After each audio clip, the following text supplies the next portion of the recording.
aunque no tenga fuerza, levanto mis manos, aunque tenga mil problemas. Cuando levanto mis manos, comienzo a sentir una unción que me hace cantar. Cuando levanto mis manos, comienzo a sentir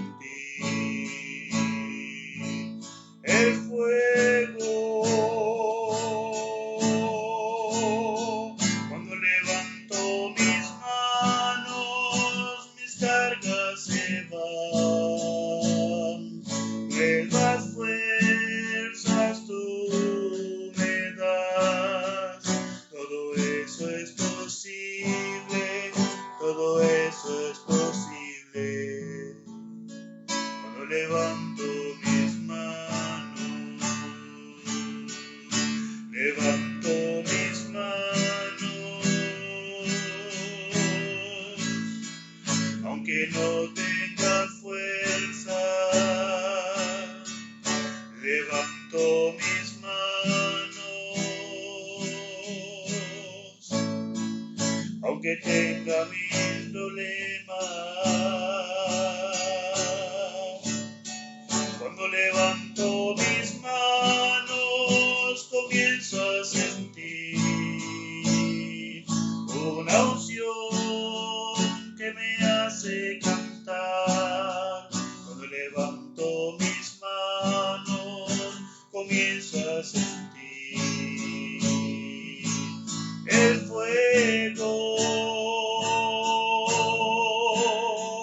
Cuando levanto mis manos, mis cargas se van. Nuevas fuerzas tú me das. Todo eso es posible.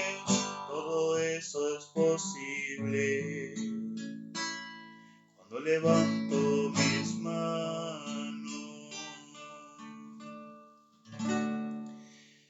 Muy buenos días, ¿cómo están, querida familia del Señor? Que Dios me los bendiga a cada uno, ¿cómo están? Espero que este día, martes, los encuentre tomados de la mano del Señor sobre todas las cosas. Y bueno, una nueva jornada donde podemos reencontrarnos y estudiar juntos la palabra de Dios. Vamos a cantar al Señor, como siempre lo hacemos, y bueno, vamos a cantar un himno que está un poquito más arriba. La mañana gloriosa. Me gusta mucho este cántico porque me ayuda a poner mis ojos en aquel momento donde todo lo que hoy se vive ya no será más. ¿Sí?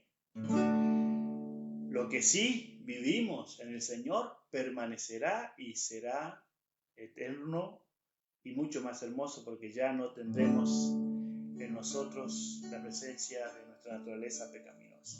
Así que, hermanos, cantemos el himno 331, cuán gloriosa será la mañana gloriosa.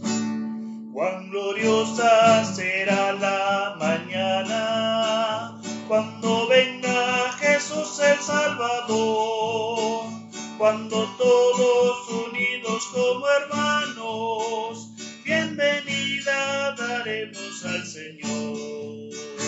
No habrá necesidad de la luz, el resplandor, ni el sol dará su luz, ni tampoco su calor.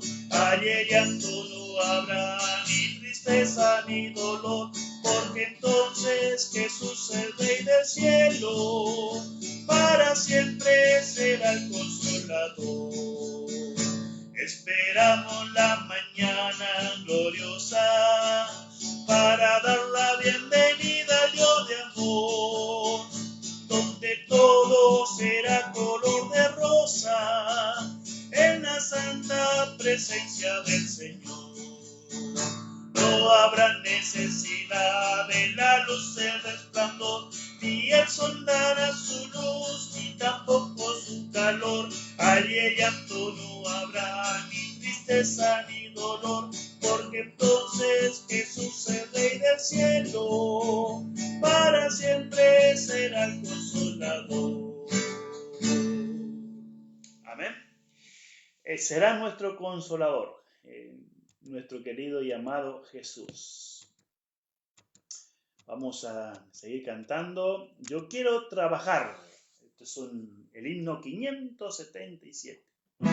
Aunque estemos recluidos, podemos hacer una linda tarea de hablarle de Jesús a otras personas. ¿Sí? Yo quiero trabajar por el Señor creyendo en su palabra y en su amor. ¿Sí? Yo quiero trabajar por el Señor, creyendo en su palabra y en su amor. Quiero sí cantar y orar y ocupado siempre estar en la viña del Señor.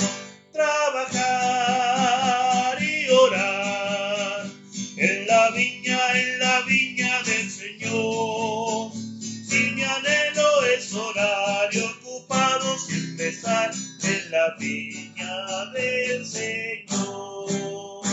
Yo quiero cada día trabajar, esclavo del pecado libertar, llevarlos a Jesús, nuestro guía, nuestra luz, en la viña del Señor. Trabajar y orar en la viña del Señor.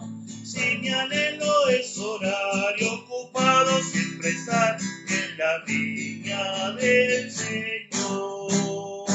Yo quiero ser obrero de valor, confiando en el poder del Salvador.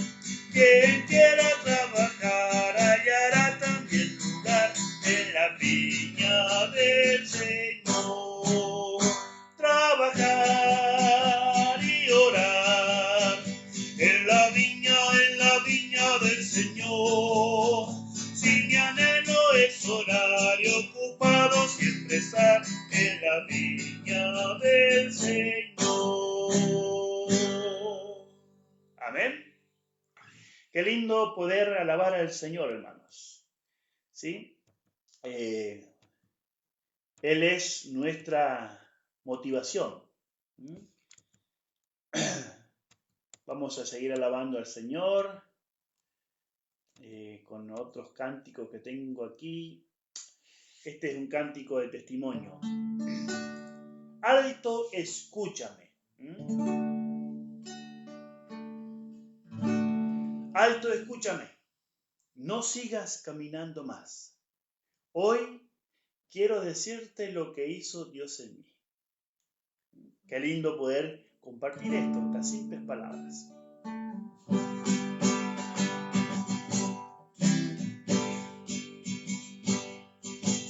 Alto, escúchame, no sigas caminando más. Hoy quiero decirte lo que Dios hizo en mí. Tienes que saber que un día yo acepté al Señor. Soy un hombre nuevo y ahora vivo para Él. ¡Qué alegría es ser un testigo de Dios! De sentirlo por fe en el corazón. Y aunque todos te digan que eso no es verdad, yo lo siento en mi vida aún más. Dios te quiere a ti, eres importante para Él. Tienes que aceptarlo y ahora por la fe. Aunque tenga dudas, Él después te las aclarará. Deja el conformismo de este mundo y síguele.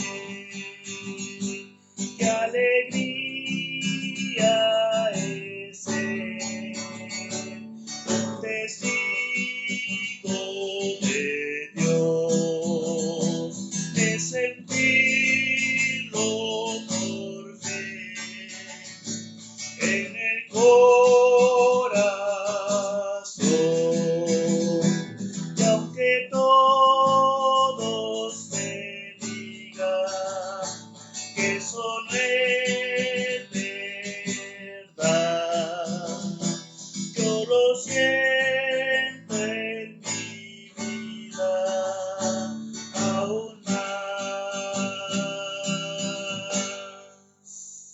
Amén. Sentirlo en la vida siempre más. Bueno, vamos a cantar uno más y entonces ya nos vamos a ir al estudio de la palabra. Busco aquí.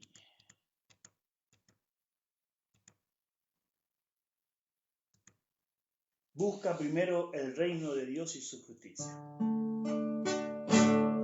Otro cántico también muy conocido que quiero invitarte a que cantemos juntos. Busca primero el reino de Dios y su perfecta justicia, y lo demás añadido será. Aleluya, aleluya. No solo de pan el hombre vivirá, sino de toda palabra que sale de la boca de Dios. Aleluya, aleluya.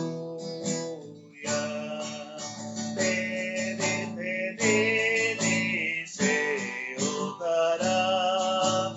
Busca, busca y hallaréis. Llama, llama, deseos abrirá. Aleluya, aleluya. Amén. Muy bien, queridos, vamos a orar al Señor, vamos a llenar el rostro y vamos entonces de esa manera introducirnos a la temática de hoy. Así que juntos les invito a Dios donde están ustedes a tener una oración conmigo. Querido Padre que estás en los cielos, queremos darte muchas gracias por tu amor, por tu misericordia, porque tenemos vida y qué lindo, Señor, es que podamos alabarte con ella y también permitir que tu palabra nos lleve a tener una comunión contigo, nos podamos, Señor, relacionar a través de ella con tu persona maravillosa. Y hoy, Señor, podemos seguir estudiando este tema tan lindo que es cómo alcanzar esa justicia en nuestra vida, cómo es posible que la obra que tú haces en nosotros de darnos esta salvación tan grande pueda ser una realidad a través de nuestro amado Jesucristo. Que tu Espíritu Santo nos ilumine, nos abra el entendimiento para entender este valioso tema de hacer de Jesús el centro de nuestra vida y de una relación profunda con Él, para que todo lo demás que ocurra en nuestra vida cristiana tenga sentido, tenga vivencia, Señor, tenga la savia de tu presencia. En el nombre de Jesús oramos, Señor. Amén. Bueno, queridos, estamos estudiando este tema tan abarcante, tan grande, que es la justificación por la fe. En la salvación que Cristo nos ofrece, en aquella propuesta, en esa oración tan linda, tan profunda que Jesús hizo con cada uno de sus discípulos, orando por ellos, dejó una frase que siempre me va a acompañar a lo largo de mi vida. Y esta es la vida eterna, que te conozcan a ti, al único Dios verdadero, y a Jesucristo a quien has enviado. Qué importante, qué trascendental es que nosotros no nos despeguemos de este concepto vertido por Jesús. Vida eterna es conocimiento. Ese conocimiento no solamente de la Escritura, sino un conocimiento del Dios de la Escritura, pero en un sentido vivencial.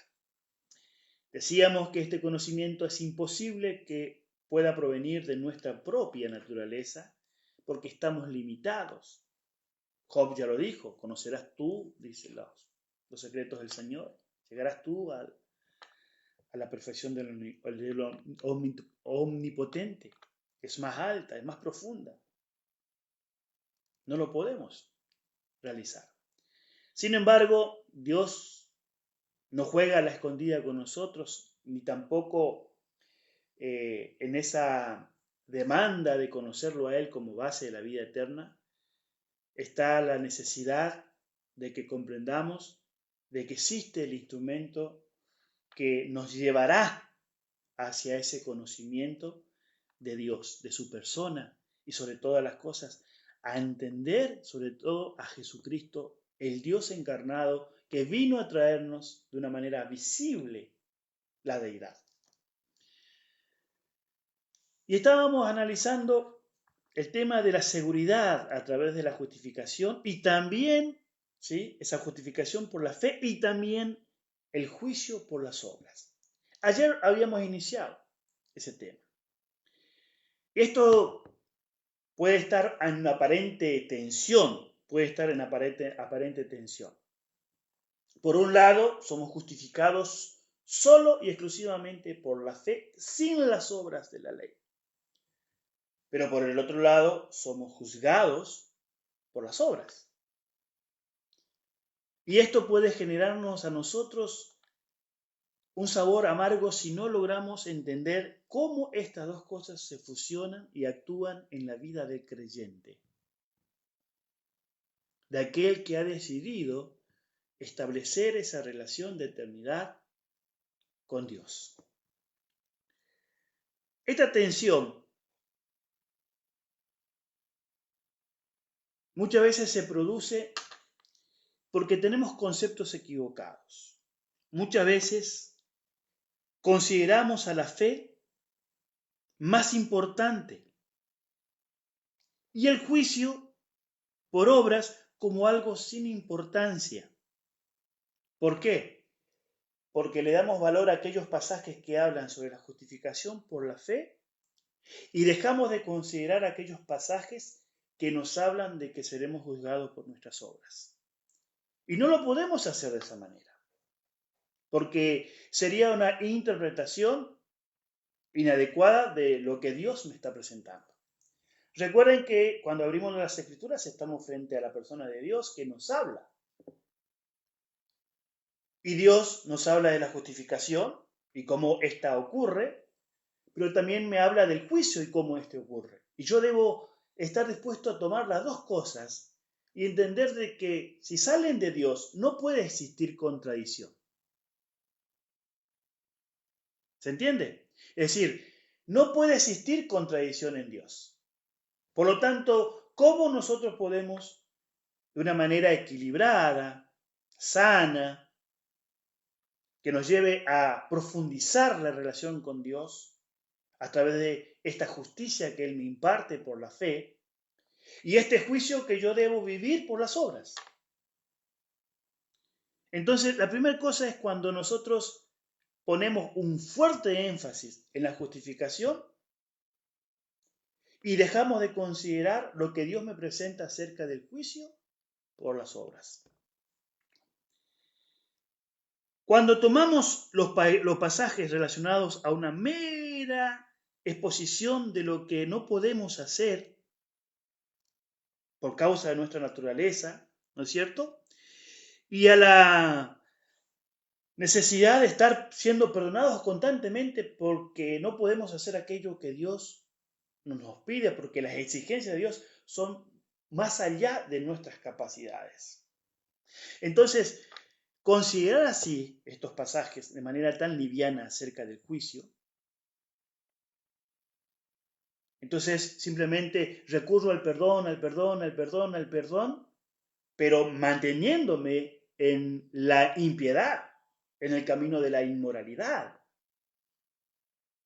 Y eso en la Biblia no tiene un aval. Es decir, Dios me dice, Francisco, no son así las cosas, querido. Yo quiero que te sientes conmigo y hablemos de esto para que entiendas cómo opera mi justicia. Cómo opera la obra que yo he hecho en favor de tu salvación en la cruz del Calvario. Por favor, no dejes de considerar los pasajes o aquellas expresiones que yo he dejado en relación al juicio, por querer darle un valor más allá del contexto que debemos asumir a la justificación. Decíamos ayer que la justificación implica tomar a Jesús como en primer lugar, como mi Salvador. Y tomar a Jesús como mi Salvador significa magnificar su obra. Magnificar su obra me lleva también al otro punto. Entender de que yo soy libre de la esclavitud del pecado para ahora estar anclado en el señorío de Cristo. Y si yo magnifico la obra de la cruz de Cristo a través de aceptar esa justicia de Cristo por la fe, Él va a magnificar en mí las demandas de su voluntad, de vivir bajo la moralidad celestial, bajo la vida de un hombre justificado, de una mujer justificada por la gracia de Dios. Entonces, no podemos tomar esos pasajes y darle un valor pequeño, un valor intrascendente a lo que Dios me está diciendo en relación al juicio.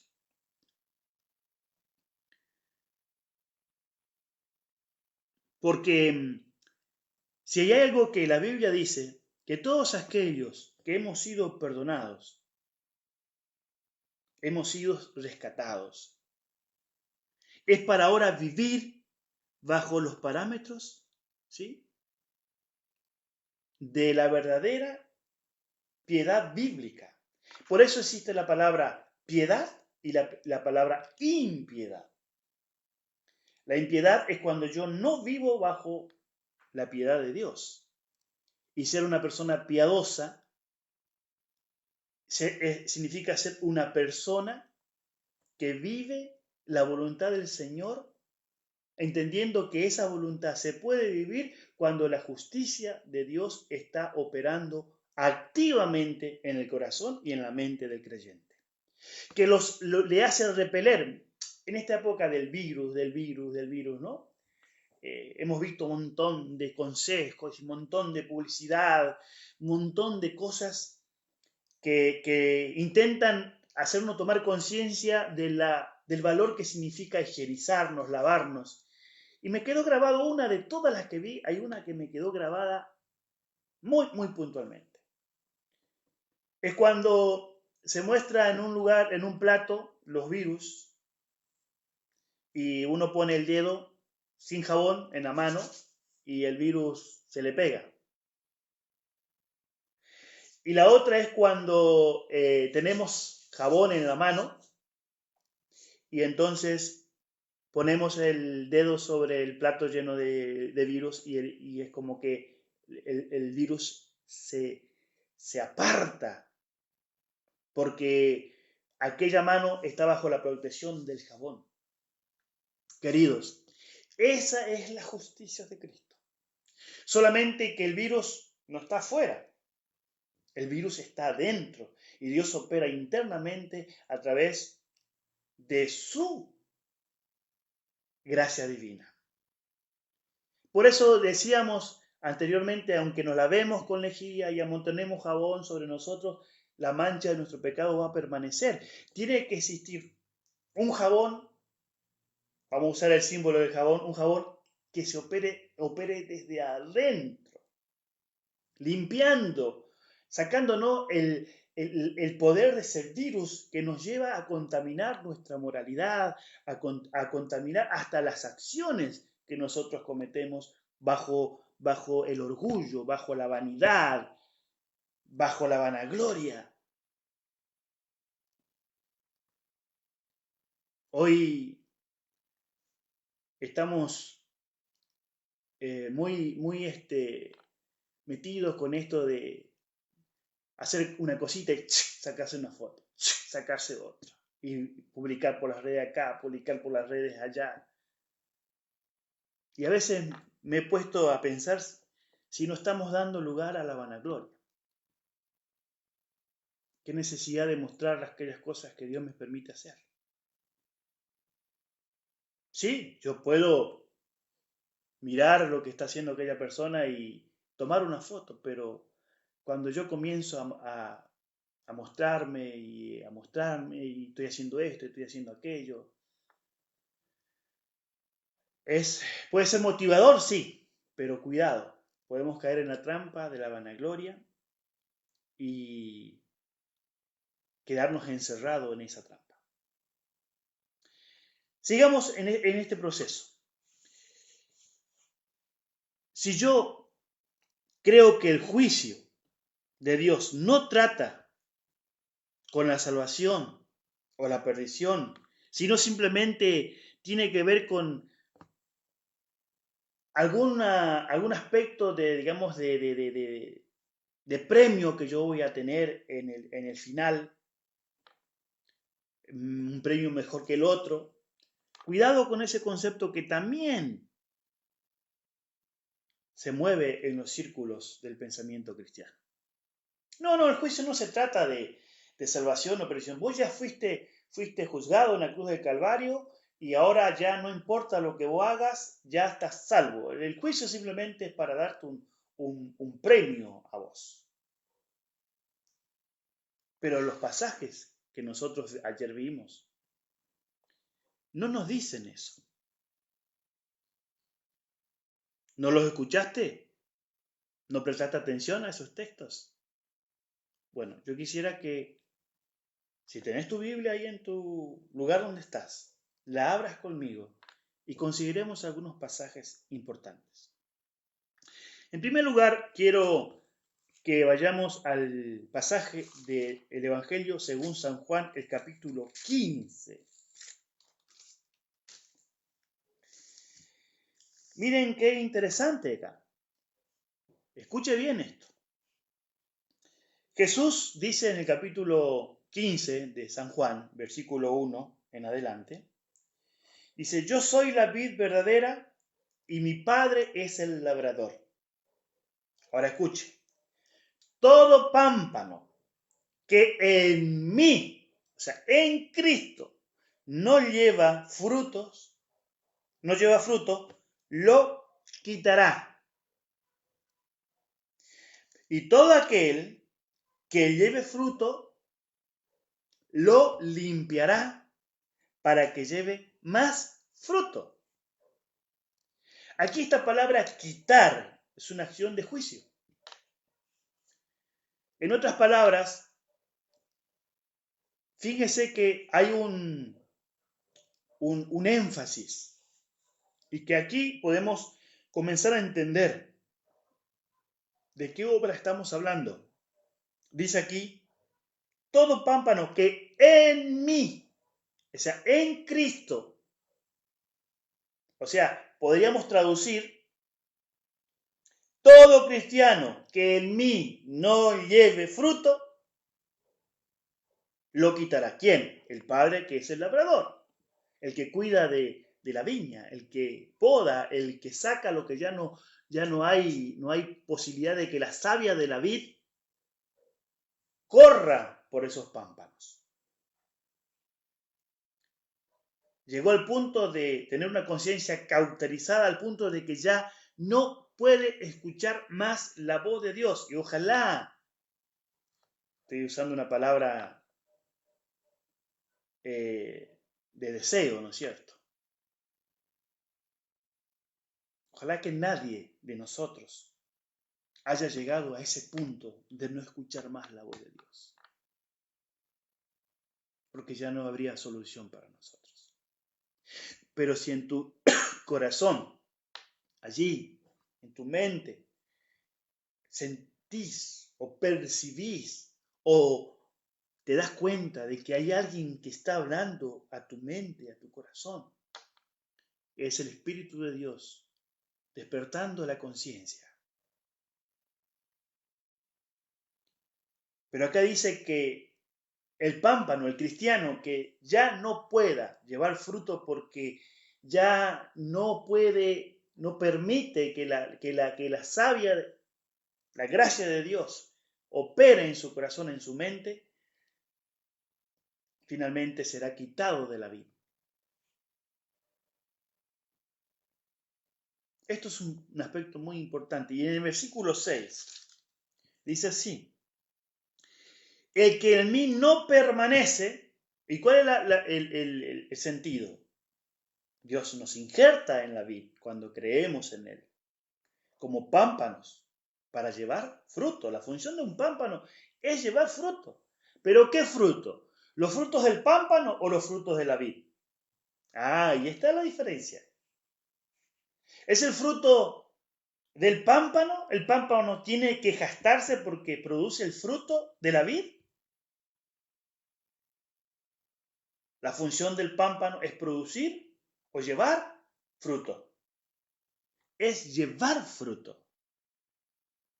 Quien produce el fruto, por eso en mí, en Cristo, se produce el fruto. ¿Y cómo se logra eso?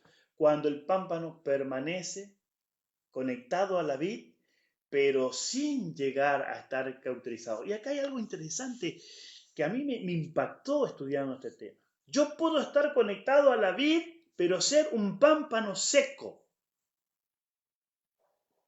donde la gracia de Dios no esté operando en mí, porque no tengo el deseo de que Dios fluya a través de su gracia en mi vida.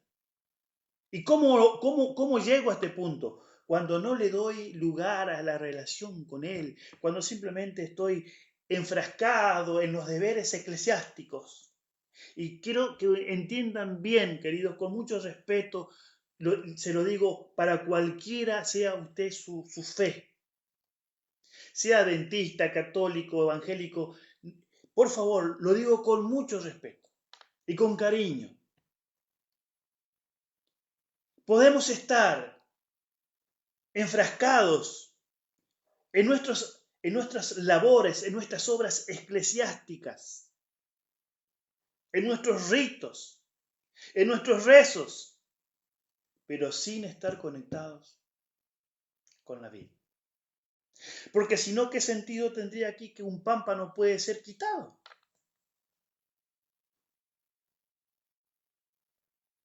Es porque evidentemente entendió mal la justificación por la fe. Puede ser que lleve fruto en el Antiguo Testamento, a ver si puedo localizar este pasaje que en este momento estoy evocando en mi mente.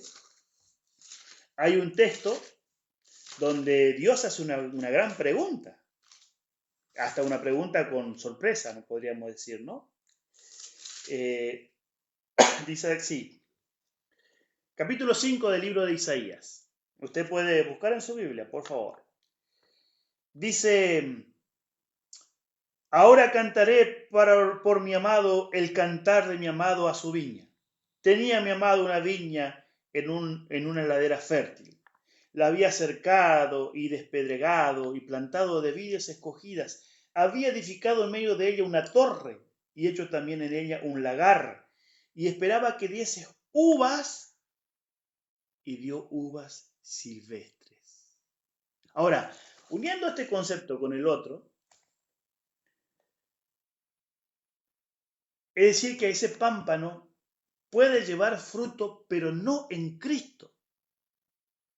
Puede producir uvas silvestres. Y entonces aquí Isaías dice: ahora pues, vecinos de Jerusalén, ahora llama a los testigos, a las naciones que estaban alrededor de Jerusalén. Jerusalén, el pueblo de Israel, era esa viña, donde Dios quería producir frutos.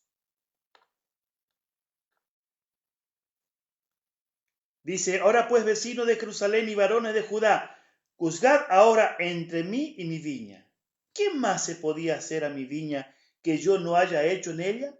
¿Cómo esperando yo que diese uvas ha dado uvas silvestres? Jesús dice, todo pámpano que en mí, miren lo que dice, no lleva fruto, no dice produce, no lleva fruto. Aquí está el concepto que tenemos que tener en cuenta cuando hablamos de las obras. Las obras son los frutos, es el fruto del creyente que está conectado en Cristo y que Cristo produce a través de su gracia magnífica, extraordinaria, en el corazón y en la mente del ser humano, produce el fruto del Espíritu.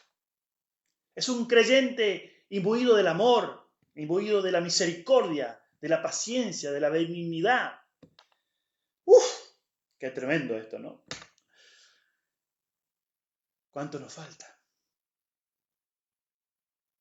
Pero no tenemos por qué temer, porque si estamos en esa conexión diaria con el Señor llevará nuestra vida a tener ese fruto.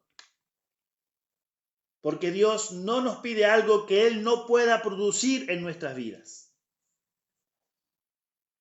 El tema es que cuando nosotros queremos producirlo bajo nuestra propia naturaleza humana y queremos nosotros producir lo que Cristo tiene que producir en mí. Cuando yo produzco o cuando yo quiero producir, doy uvas silvestres.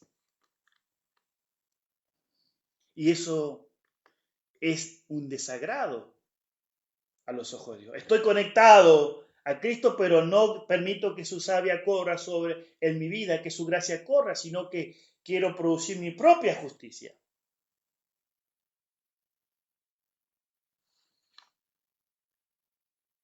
Por eso, queridos, veamos a un texto más donde podemos mirar este aspecto. Romanos capítulo 8, otro texto muy, muy hermoso que nos habla sobre esta realidad de entender que nosotros no podemos creer que el juicio de Dios no se trata de salvación o perdición.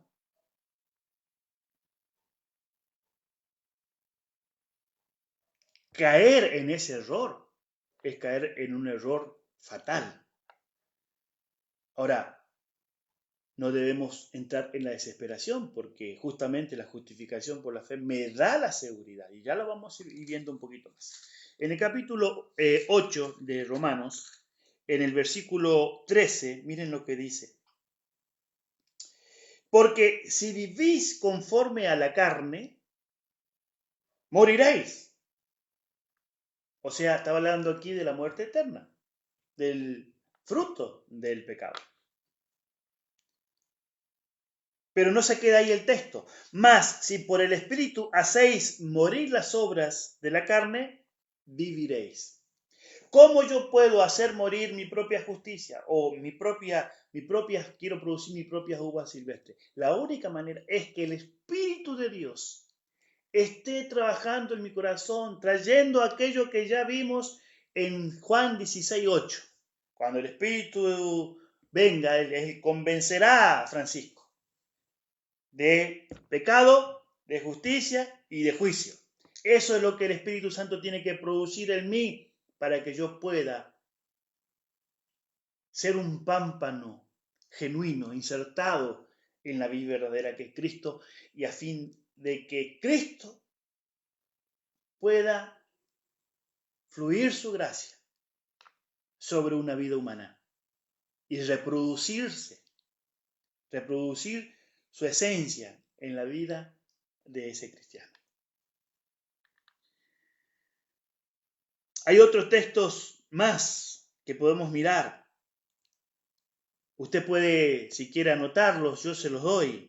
Usted puede buscar en Apocalipsis capítulo 21:8, el 21:27, el 22:15. Allí están las consecuencias de no entender este concepto de que un día Dios va a juzgar aquellas cosas que nosotros hicimos en nuestra vida.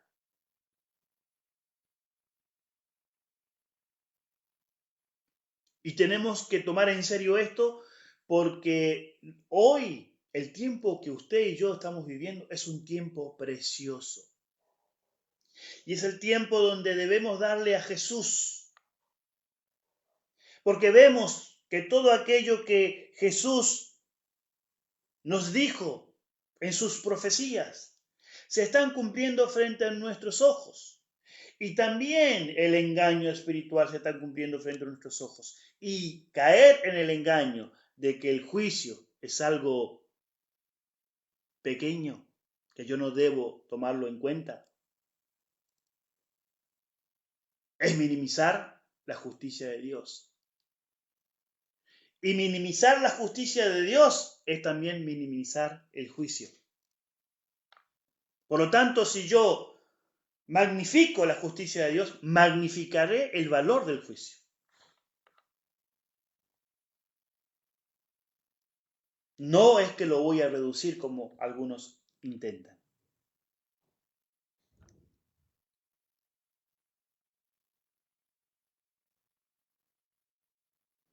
¿Saben? Hay un aspecto muy, muy importante más que quisiéramos destacar aquí.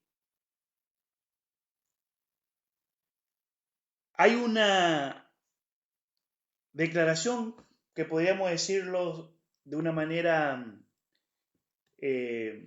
una tensión, pero es una tensión que la podemos llegar a comprender. En la Biblia, la salvación es una realidad, es un hecho, es un ya. Pero también la Biblia presenta que ese ya va a tener su total y absoluto cumplimiento en el más allá. Cuando hablando más allá, estoy hablando en la venida de Cristo. Y esa es la manera en que la Biblia lo presenta. Esa acción de comienzo, pero que tiene su culminación.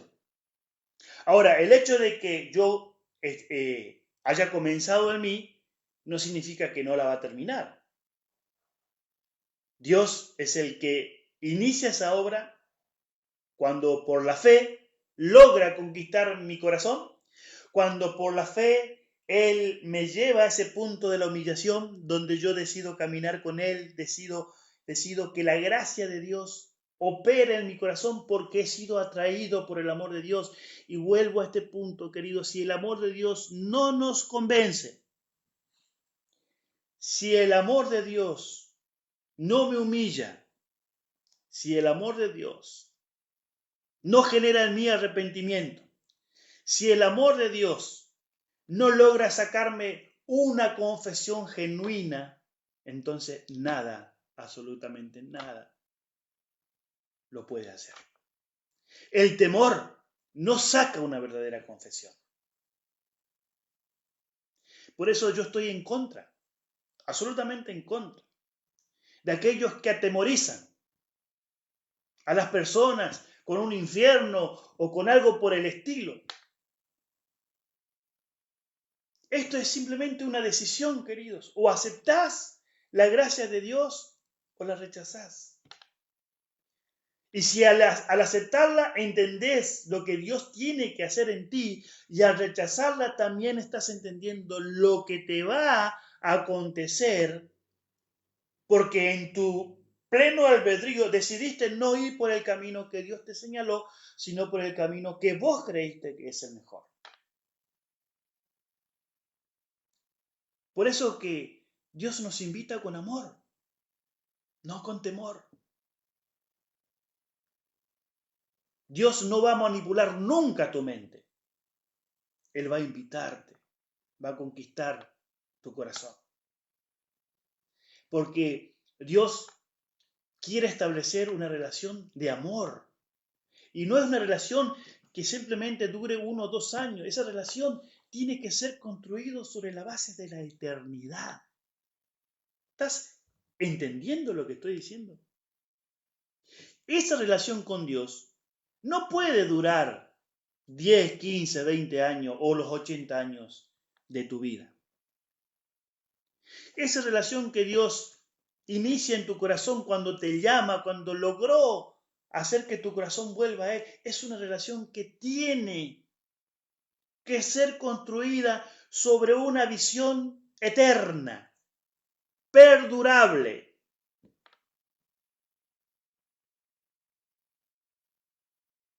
Esa es la verdadera relación que Dios quiere tener con nosotros.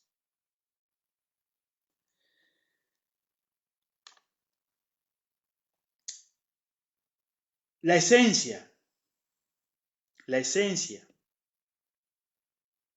es entender que existe una sola justificación y esa sola justificación es por fe.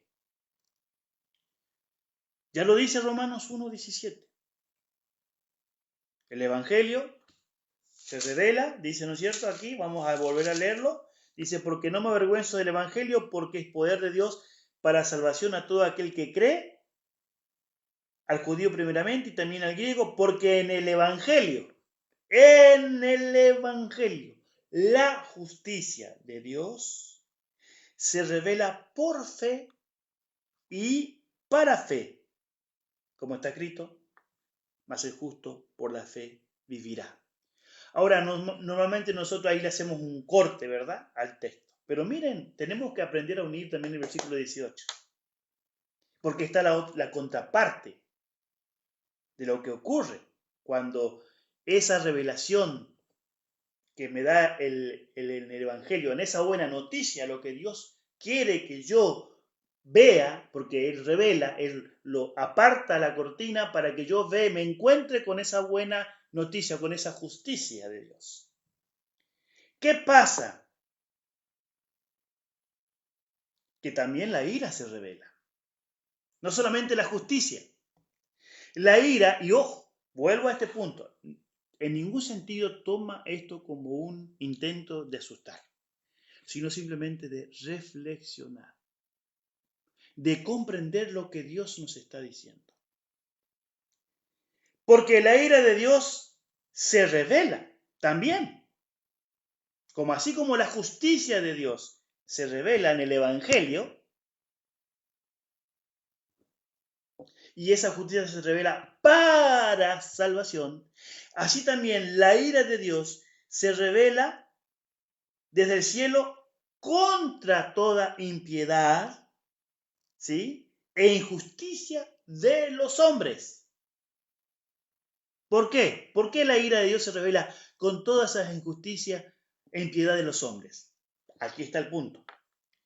Porque esas injusticias detienen la verdad. ¿Cuál verdad? Que Cristo salva, que Jesús salva, que su gracia te perdona, que su gracia te restaura para vivir una vida no de impiedad, sino una vida de piedad, una vida de justicia. Por lo tanto, querido, cuando leas Romano, no separes estos versículos. Están allí para darnos el sentido de ambas cosas se revelan. Acá hay un sentido de juicio. Lo único que me va a mí condenar es qué hago con esa revelación que Dios me dio a través de la persona de Jesucristo, esa justicia, si yo la he aceptado o la he rechazado. Si usted la ha aceptado, Dios producirá en usted las obras que Él desea que usted viva. Que esas obras es el fruto del Espíritu. Es lo que el pámpano lleva, obrado y actuado y producido por la gracia, esa savia, preciosa de Jesús.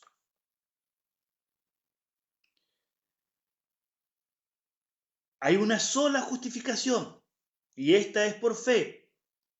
Y esta me acompaña a mí como creyente desde el inicio de la fe hasta el proceso del juicio final, donde, miren qué interesante aquí, escuche bien, donde su realidad es atestiguada, ¿sí?, por sus frutos.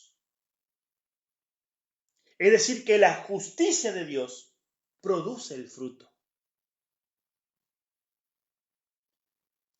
Por eso que no podemos separar la justificación de la santificación y la santificación de la justificación. Ambas van juntos. Una vez que Dios te justifica y entró en el proceso de la justificación, Dios ya va haciendo una obra de santificación en tu corazón.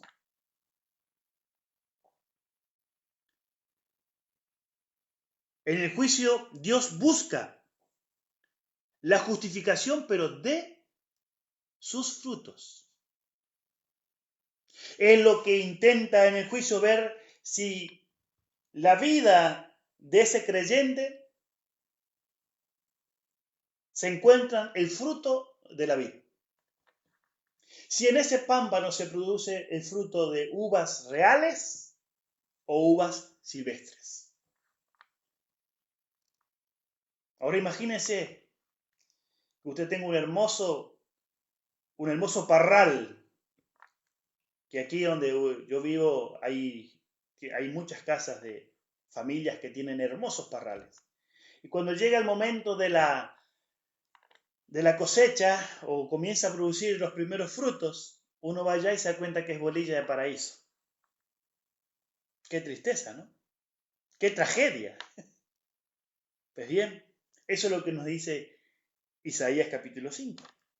Esperando que diese uva, me dio uvas silvestres. No es lo que Dios espera en la vida de un creyente, queridos.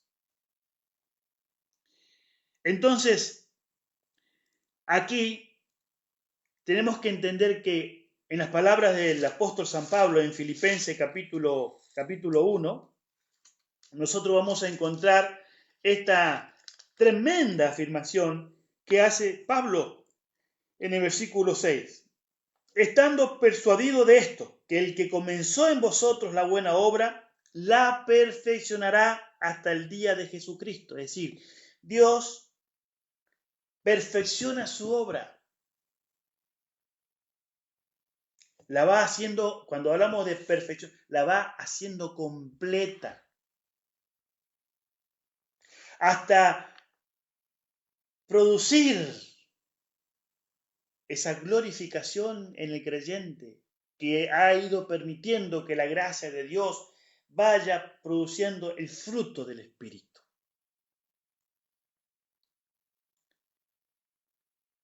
Es hermoso este tema, hermanos. Es un tema extraordinario. Es un tema para profundizarlo más y más y más, cada día más, porque en verdad nos ayuda a entender dónde debe estar puesto nuestros mayores ejercicios espirituales en la persona de Jesucristo. En Él, absolutamente en Él. Unidos y conectados a Jesús. No podemos vivir un solo día desconectados de Cristo. Porque vivir desconectado de Cristo es cortar el flujo de su savia. Aquí dice, el que comenzó la buena obra, la completará, la llevará a su término. Cuando Jesús venga, querido hermano, querida hermana, querida amiga o amigo, cuando el Señor Jesús venga en la nube de los cielos, que es en breve, Él, a través de la glorificación, restaurará completamente lo que una vez el pecado nos quitó. Ser la imagen de Dios. El plan original de Dios no cambió para nosotros. Sigue siendo el mismo. Por eso, queridos, cuando pasamos por dificultades, por problemas, por tentaciones, allí el Señor está haciendo que ese pámpano pueda permitir que su gracia fluya a fin de que el fruto de la paciencia se dé, el fruto de la perseverancia se dé, el fruto del amor se produzca cuando hay problemas aquí, problemas allá, problemas en el matrimonio, problemas en la paternidad, problemas en relaciones interpersonales. Si el amor de Dios no está presente, nunca vamos a poder reconstruir esa relación de una manera adecuada. Siempre va a crear remordimiento, resentimiento, bronca en el corazón, porque no lo hemos solucionado con la gracia de Dios, sino con nuestra propia justicia.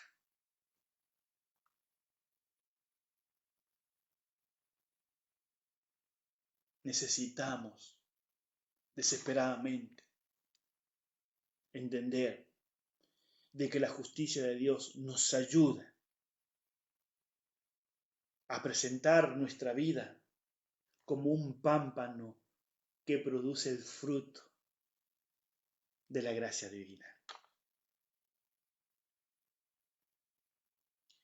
Ya lo dice también Hebreos, capítulo 12, versículo 2. Hebreos 12, quiero que me acompañen, por favor. Hebreos 12. Dice, puesto los ojos en Jesús, el autor y consumador de la fe, el cual, por el gozo nuestro delante de él, sufrió la cruz, menospreciando el oprobio, y se sentó a la diestra del trono de Dios. Cristo es el que operó el comienzo de esta relación. Es el que le dio autoría a una nueva relación con Dios. Esta es la vida eterna que Jesús hablaba en Juan 17:3. En Él comienza la fe y en Él esa fe llega a ser completa. El autor y el consumador, es decir, el que lleva a su plenitud esa fe. Y esa fe llega a su plenitud porque establece una relación de eternidad.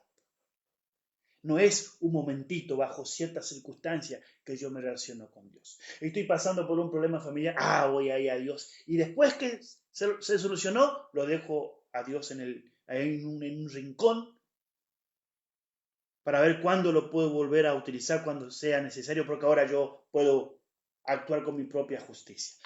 Queridos, tengamos mucho cuidado de esto. No podemos sacar a Cristo de nuestras vidas. Porque sacar a Cristo de nuestra vida es estar perdidos, condenados.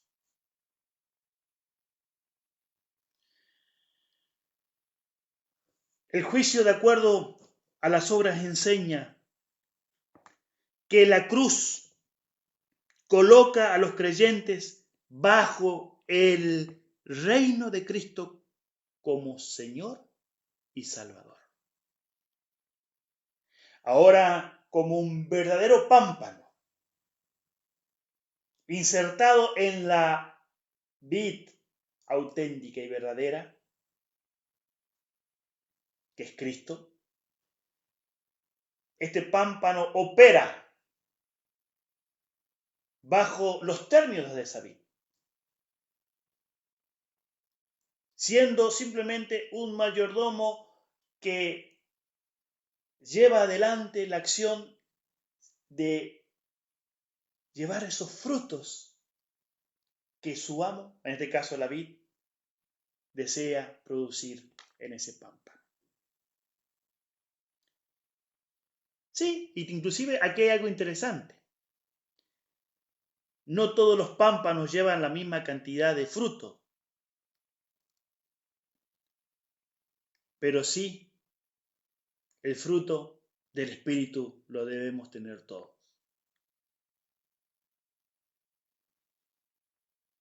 El fruto del Espíritu es la base de una vida justificada. Es la evidencia de una vida justificada. Y alguien acá puede estar diciendo, sí, pero pastor no está diciendo nada sobre la ley. Queridos, Gálatas es claro. Cuando tú vives en Cristo, anclado en Cristo, y el fruto del Espíritu se produce en tu vida, estás en paz con la ley.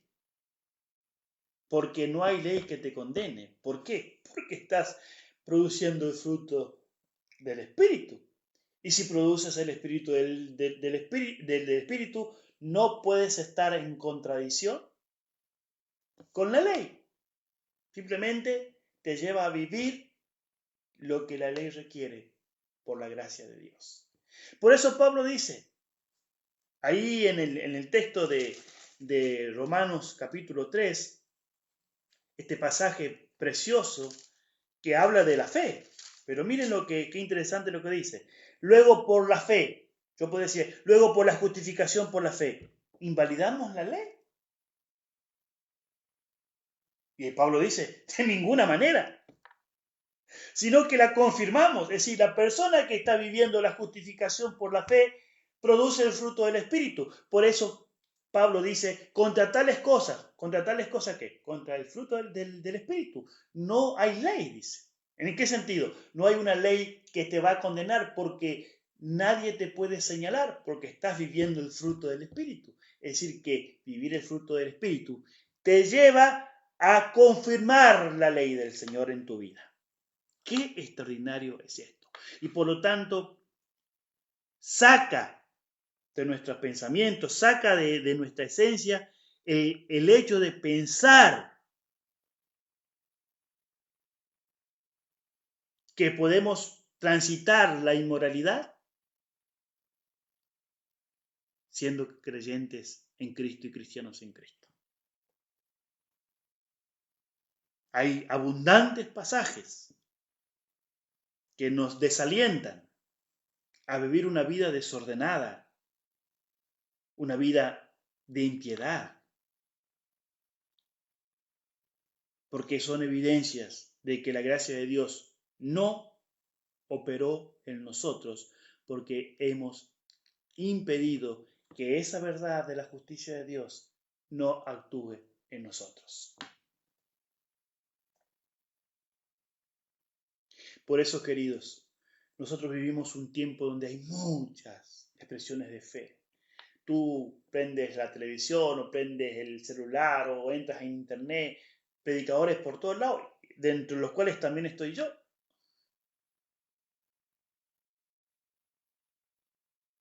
Y muchos de ellos hablan con verdad, pero otros dan soluciones que me entristecen el corazón. Porque no me están llevando a depender de Cristo. Cualquier cosa que quite a Jesús del centro de mi vida como el autor y consumador de mi salvación, debo rechazarlo de una manera tajante. No importa qué valor tradicional tenga en esa comunidad de fe, no la puedo aceptar porque está queriendo que reemplace a la persona de Cristo de mi vida. Y en este tiempo, antes de su venida, cuando el juicio está por terminar, debemos tomar partido seriamente en hacer de Jesús el centro de nuestra vida. Por eso, queridos, aquí hay un punto importante. Con esto yo quiero cerrar la reflexión de hoy. El juicio me enseña que la cruz me coloca bajo este señorío de Cristo como mi Señor y mi Salvador. Y también el juicio prueba si de verdad somos su obra caminando en esta tierra. Esa es la obra de Dios. la obra que produce en tu corazón y en el mío. Y esas obras que Él produce no son mías, son las de Él. Por eso vamos a leer un texto en Efesios capítulo 2, versículo 10, que dice lo siguiente. En Efesios capítulo 2, versículo 10 dice lo siguiente.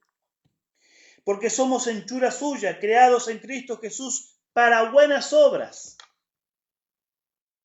Somos hechura suya, creados en Cristo Jesús. Aquí está esa nueva naturaleza. Del nacer de nuevo que Jesús habló a Nicodemo. Es necesario nacer de nuevo del agua y del espíritu. Esa nueva creación es para vivir en buenas obras, las cuales Dios preparó de antemano para que anduviésemos en ellas. ¿Y cuáles son esas obras? En primer lugar, las obras mismas de Jesús. Por eso Jesús dijo que la esencia del creyente es ser misericordioso.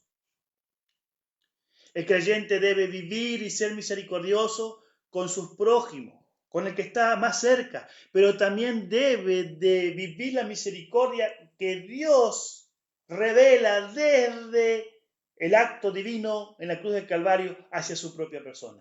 Debe aceptar la misericordia de Dios y también debe ser misericordioso con los demás. Por eso, el secreto del juicio es la misericordia. Si yo no soy misericordioso con mi prójimo, tampoco recibiré esa misericordia del Señor.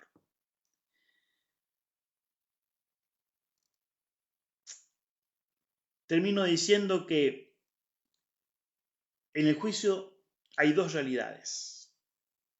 Por un lado debe estar presente los frutos de la justificación y por el otro lado la justificación debe continuar con su fusión perdonadora sobre nuestra vida. Porque Dios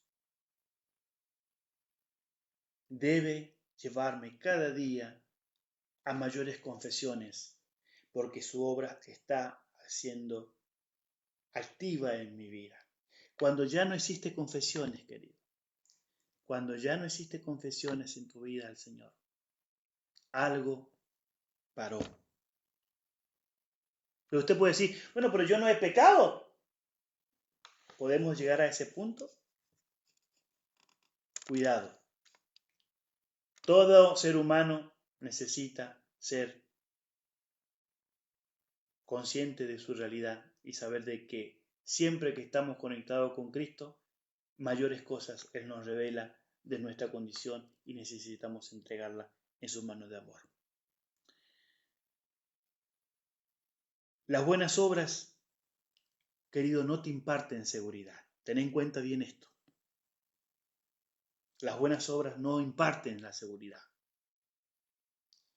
Pero sí, esa seguridad es impartida por aquel ser que motiva esas buenas obras. Que Dios te bendiga, que Dios te acompañe y que podamos decir como Pablo que ya no vivo yo, sino que Cristo vive en mí. Y lo que ahora vivo en mi cuerpo, en mi carne, lo vivo en la fe del Hijo de Dios. Te invito a orar juntos en este momento para cerrar esta reflexión. Vamos a orar por, ya vi algunos pedidos y lo voy a incluir a todos en la oración. Querido Padre que estás en los cielos, quiero darte gracias, Señor, porque podemos estudiar este tema tan lindo, tan supremo, tan vital para nuestra vida cristiana, que es entender algunos aspectos de esta obra maravillosa de la justicia divina que obraste, Señor, en la cruz del Calvario para todos aquellos habitantes de este mundo. Señor, también entendemos que aquella justicia, una vez actuando en el corazón y en la mente del ser humano, produce los frutos de la justicia, que es el fruto de tu Espíritu. Por eso, Padre, ayúdanos, por favor, a amarte, a recibirte, a poder hacer de ti, Señor, algo fundamental y vital en nuestra vida. Que nada nos impida ponerte en primer lugar en cada uno de los aspectos de nuestra vida, Señor. Querido Padre, también te suplico por las necesidades que tienen mis hermanos y hermanas, por las necesidades que tenemos como familia, por las personas que están enfermas, por las personas que están con dificultades familiares, dificultades con los hijos, por aquellas personas que están, Señor, presas, atadas a circunstancias, hábitos, vicios, para que Jesucristo pueda traer liberación a la vida de esas personas. Que su justicia opere el milagro de la transformación, Señor. Padre, gracias por escuchar. Gracias por recibirnos. Gracias por instruirnos de una manera cordial, bondadosa en tu palabra. En el nombre de Jesús oramos, Señor. Amén. Que Dios te bendiga, querido, querida. Que tengas una buena jornada hoy. Hoy se nos fue bastante el tiempo, discúlpame, pero un tema apasionante. No quería dejar de mencionar lo que tenía para decir y llevó este tiempo. Que Dios te bendiga. Si te sirvió, te ayudó, compartilo, ¿sí? Para que otros también puedan escuchar que tenemos un Dios que nos está invitando en este tiempo a entregarle nuestras vidas. Y si todavía no lo hiciste, es el tiempo, querido, querida, de entregarle tu corazón a Jesús. Que Dios te bendiga, que Dios te ayude. Dale un abrazo fuerte a ese ser querido que está a tu lado de mi parte y que el Señor fluya esa gracia divina en tu vida. Chao, nos vemos. Mañana, Dios mediante.